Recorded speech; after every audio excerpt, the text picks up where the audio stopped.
প্রচণ্ড ঠান্ডার শীত পড়েছে, কার কী অবস্থা। আসলে কয়েকদিন যাবত জ্বর, ঠান্ডা, কাশি প্রচণ্ড। কোনো ভিডিও আপলোড করতে পারতেছি না।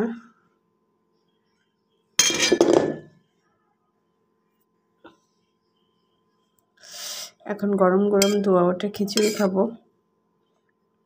এটাতে নতুন আলু দিয়েছি, কাঁচা টমেটো, কিছু সিম।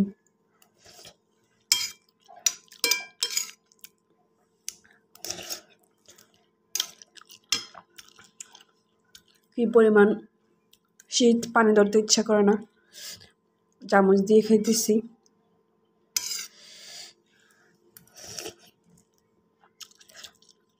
বিদেশের শীত বাংলাদেশে চলে আসছে।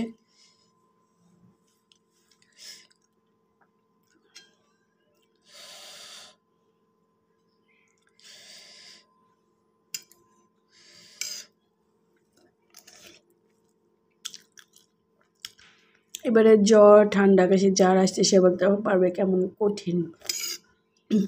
গলাটাও ভেঙে গেছে।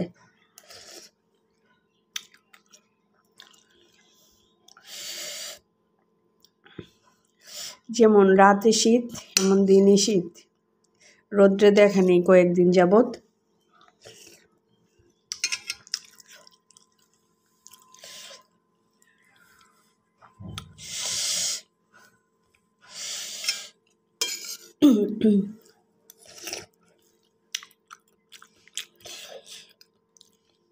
ডুপ্লিকেট করো না, এমন ঠান্ডা, কাশি, জ্বর।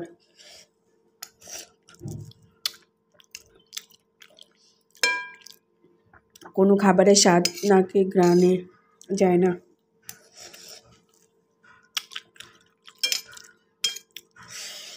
বৃহস্পতিবারে বেশি অসুস্থ ছিলাম, আজকে মোটামুটি একটু সুস্থ।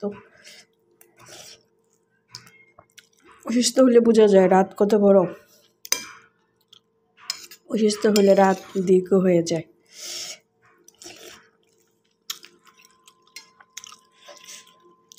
বিদেশি যে মতো চামচ দিয়ে খাইতেছি যাতে হাত ধুইতে না হয়। কি পরিমাণ ঠান্ডা, কি পরিমাণ শীত বিল্ডিংয়ের ভিতরে। ঢাকাতে এমন ঠান্ডা শীত, গ্রামাঞ্চলে যে কি অবস্থা।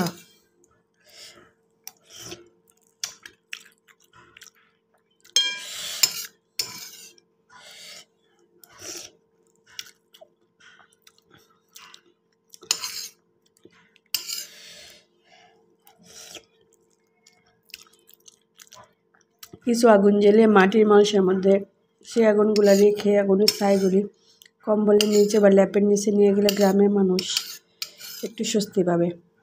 আমি যখন অনেক ছোটোবেলায় ছিলাম ওইটাকে আল্লাহ বলে মাটির মানুষের মধ্যে আগুন রেখে কম্বলের ল্যাপের নিচে নিয়ে যেতাম। তখন অবশ্য কম্বল ছিল না, তখন কম্বলের সিজন, মানুষ বেশিরভাগ ল্যাপ ইউজ করতো। আমি একটু পরে গিয়ে ছাদের উপরে একটু আগুন লাগাবো, আগুনে সেঁক নিব, কারণ গ্যাস থাকে না, অনেক শীত।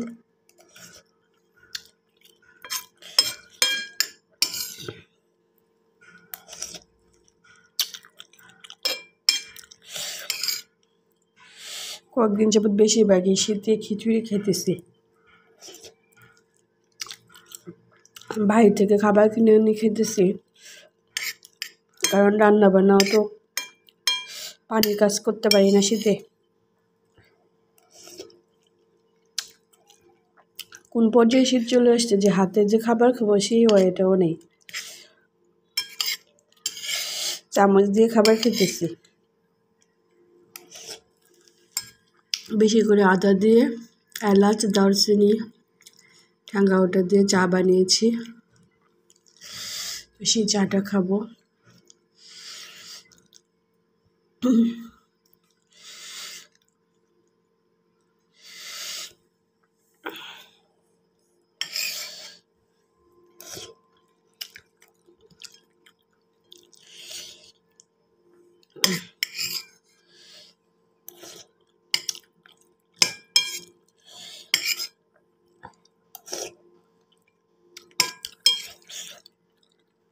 আজকে বাসার বাইরে যেতে পারি, বাসার বাইরে গিয়ে একটু মালাই চা খাবো।